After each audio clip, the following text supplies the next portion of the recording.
We need to talk about Rugrats.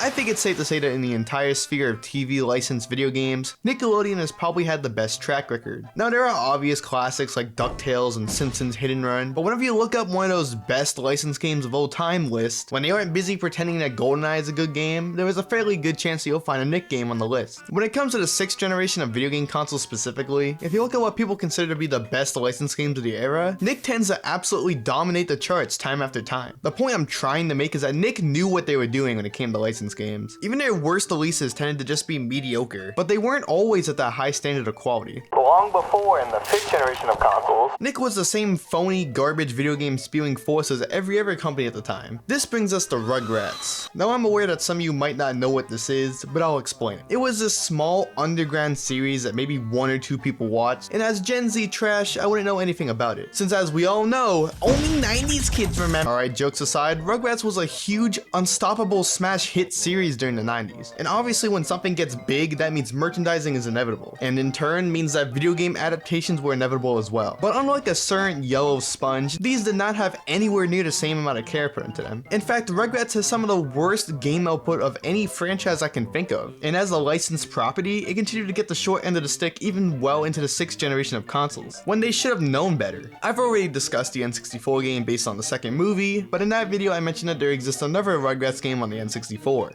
So why didn't they just take that show of a game and combine it with this one? At least then you would have something somewhat worth playing. I've since then picked this game up. I guess the morbid curiosity got the best of me, and besides, I need to finish the Rugrats duology. So how is this game actually? Well, it turns out it's actually complete trash! Looks like Ninja Star's gotten himself into a bit of trouble this time. I'm not sure if it's because it stars literal babies, so they thought that they had to bucket it to the lowest common denominator, but every Rugrats game is bad. Seriously, every single one. I guess this was before Nick learned that video games are a market worth putting effort into, but nonetheless, this history of mediocrity made me hesitant going into this game. Pretty much all I knew about this game going in is that it's like Mario Party, and my family had rented it a long time ago, which just based on that description alone, my expectations were set pretty low. To make things worse, the developer of this game, Real Time Associates, has had a track record of developing educational games, alongside several infamously poor titles that you'll most likely have seen covered by the angry video game nerd. Wait, is that Gex? This game is gonna be an absolute banger, let's go! Stop the cutscene. What is this? That's really the graphics. This was released in 1999. Let's remind ourselves about how games looked at this time. Donkey Kong 64, Pokemon Snap, even Rugrats Search for Reptar was a year before this. Now, I'm not saying this game needs to be this insane technical showcase. I wouldn't expect it to be, but I'd like to think that by 1999, they can make a room look okay on an N64. They couldn't even fake an outside environment correctly. The outside is literally a blurry 2D texture. I know it's a nitpick at the end of the day, but if the room was going to look so barren, could I at least put a few more polys into the characters' faces? These monstrous creatures are something to behold. Each of the babies' mouths stretch across their whole face, which is especially horrific when viewed from the front. Good God. Anyway, Stu walks into the living room and talks about how he apparently bought some replicas of ancient Aztec statues and decides to leave them unattended around 4 young children. Angelica decides to scare the others by telling them those statues are cursed. So Angelica makes sure to carefully break all of them immediately in the best animation I've ever seen in my life. But as it turns out, the statues actually are cursed. Ooh. And now the babies must reap their punishment. They are now cursed to play this awful game. Great job, Stu, you moron. They only cost 3 payments of $19.95 each.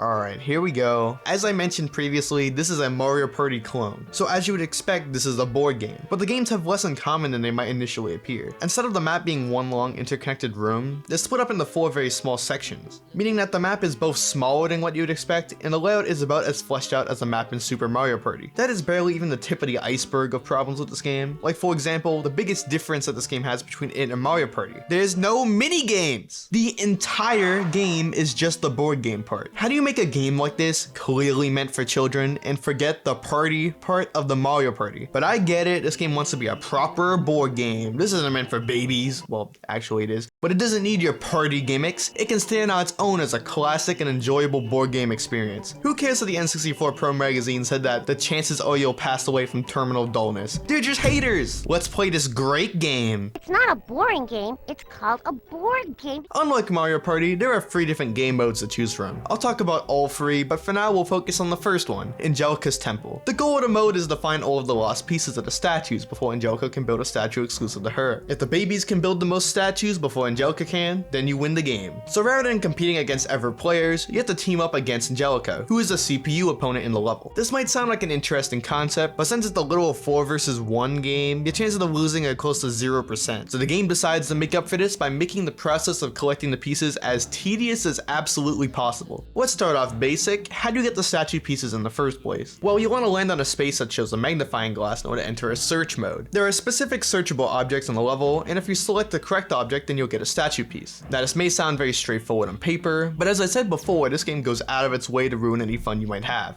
Look at the tiles on the floor. See how they all show question marks? Well, this means that every tile in the game is hidden until you land on it, meaning that trying to find the magnifying glass space is complete trial and error. And as I may remind you, every turn is randomized, unless you happen to land on a set spin. So what ends up happening is that every player just keeps walking around the room praying that they land on the proper space. It's actually an option that you can disable on the menu screen, but this game has it set to on by default, so I didn't end up knowing about it until I wrote the script. So you know what? I'm gonna play the match the way that the devs intended it to be played. Hey, Editing Ninja here. As it turns out, the hidden squares actually are off by default. What I think happened here is that whenever you select your game type, you can hit left and right to turn off and on the hidden square feature. Either way, this mode is completely stupid, and you know what? It makes the video funnier, so shh.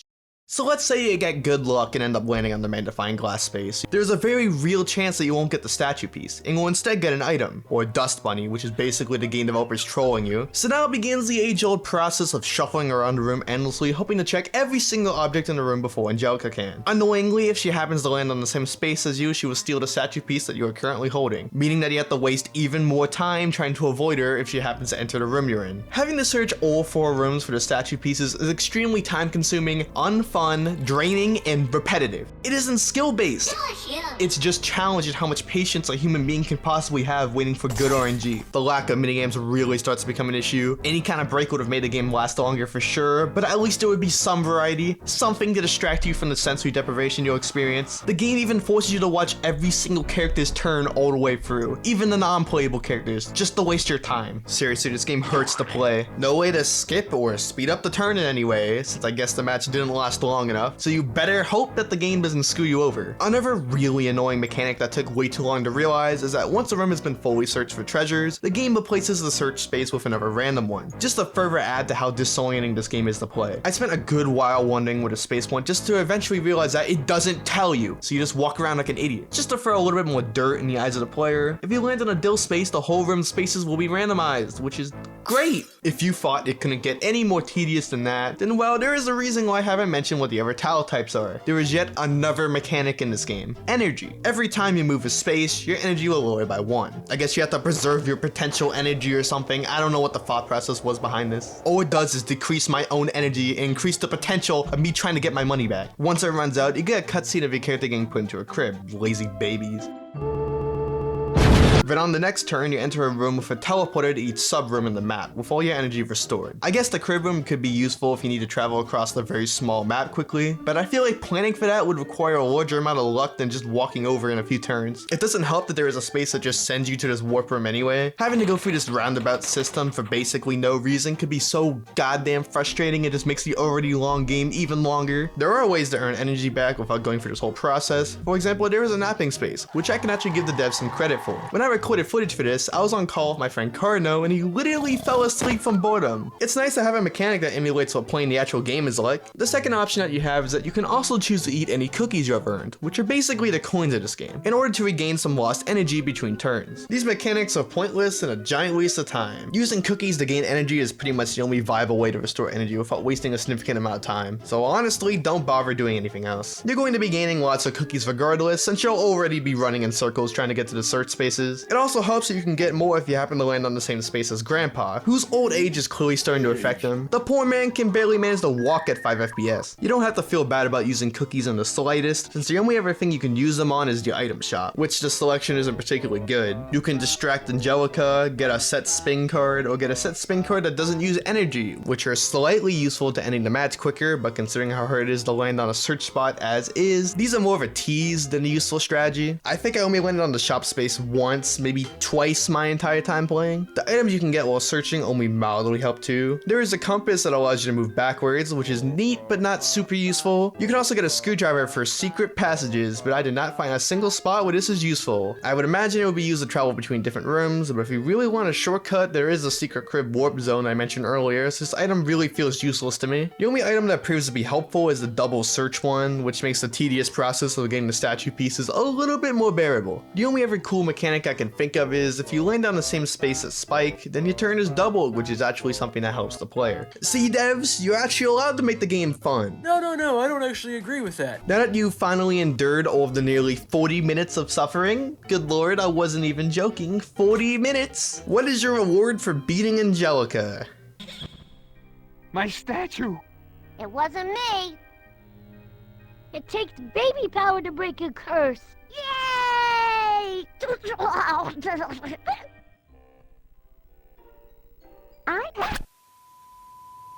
That's it? You must be kidding me. You get a short fanfare animation with babies win on screen, then the game resets. You don't even get a results screen. The game doesn't even have the dignity to do that. This is so shamelessly lazy and insulting to the 40 minutes you just endured. All that tedium, all that sensory deprivation, all that wasted time just for it to be worth absolutely nothing. They don't explain how the statues were cursed since they were supposedly replicas. You don't know that in point detail, which I guess is supposed to be in their imaginations. Still doesn't change the very real destruction of property that took place. That $60 loss that Stu had basically no reaction to? Well, according to the cutting room floor, there is a voice line related to this, but I just forgot to add it to the cutscene. It's like how I accidentally let go of this game. I've never been this insulted by a game in my life. It's all just a joke to them. It's not a boring game. It's called a board game. I think this game finally broke me. As much as I want to incinerate this waste of plastic, I figured I would at least go over the other two modes on display here. The next one is a treasure hunting mode, and it's basically the same as the first, except it's a free-for-all where the goal is to have the most treasure at the end instead. There isn't too much of note except for the fact that Susie is an NPC instead of Angelica, and the game has a rock, paper, scissors minigame if the two babies are fighting for the same treasure. This actually has some presentation. Wow, crazy. Although that being said, somehow the map ends up looking even more thrown together and empty than the first. Aside from that, the mode is still painfully dull. It resembles Mario Party a little bit more in the first, but it's still garbage. At least Spike is wearing a dome helmet. That's a pretty nice touch. Dee Dee walks Angelica into a wall and the game restarts again. Great. The third mode is a super linear mode where you play as Reptars dressed as the Rugrats. God, that's disturbing. And you want to collect 10 of each sweet type. The RNG really makes this one a chore, since in order to get each sweet, you have to land in a very specific space in order to travel to sub areas that have the sweet. So they made the sub room concept from the old maps even more annoying. Great. It's clearly a rush job just so the game has more than 2 whole maps. You can actually kind of cheat in this one and just steal the sweets from the other player, so it's actually really easy to complete this one when compared to the other two, which is really saying a lot. Alright, that is all the content in the entire game. Yeah, you know how I mentioned the game has 3 separate modes? Well, each mode only has 1 singular map. This game really manages to disappoint in every possible way it can. It's almost impressive. The whole runtime of the entire game top to bottom is less than 2 hours, but trust me, it feels so much longer. It's very clear that this game is the way to cash in on the Mario Party franchise while also rushing out a quick cash grab license game for the dying N64. What I find most interesting is just how much they messed up a fairly basic game concept like this. The thing about a game like Mario Party is that no one is really playing for the board game part at all. The main source of fun is the mini games. The board gameplay mainly just exists to give some sort of structure to what you're doing. Rolling the dice to chase after the star is really just a game of getting good RNG, but playing mini games is a major part of what decides how many coins each player has, which are then used to buy the star. How random this makes the game feel is a matter of opinion, but at least the game awards playing well, so there is some skill involved in winning. But with the Rugrats game, whoever wins is completely random and that's it. And the lack of downtime just makes the whole process feel like it has no point, since it doesn't. It doesn't help that they made the board gameplay even more tedious than it really had any right to be. All of this just makes the screenshot from the 80% score this got from N64 Pro Magazine even more funny. In my old video, I mentioned that if you had combined this game with the other N64 Rugrats game based on the second movie, which was all minigames and nothing else, then it would actually be kind of an okay game. I talked a lot of trash about this game, but I do kind of agree with that statement. Now granted, they would have to remove the energy system completely, and the minigames would make no sense thematically with most of the game, but in that scenario, it would be like a 5 or 6 out of 10 party game, which is at least something. But I think I've talked about enough Rugrats games at this point. If I were to ever do another one, I might talk about Royal Ransom on the GameCube, which was so bad that it single-handedly killed home console Rugrats Rugrats games from existence. But seriously, these lazy licensed games aren't worth my time or your time. You should be spending your time playing actually good games. And that being said, I'm gonna head out. Thank you for watching this kind of filler video about a bad N64 game I own. The next one will be a lot better. But that being said, see you around, gamers.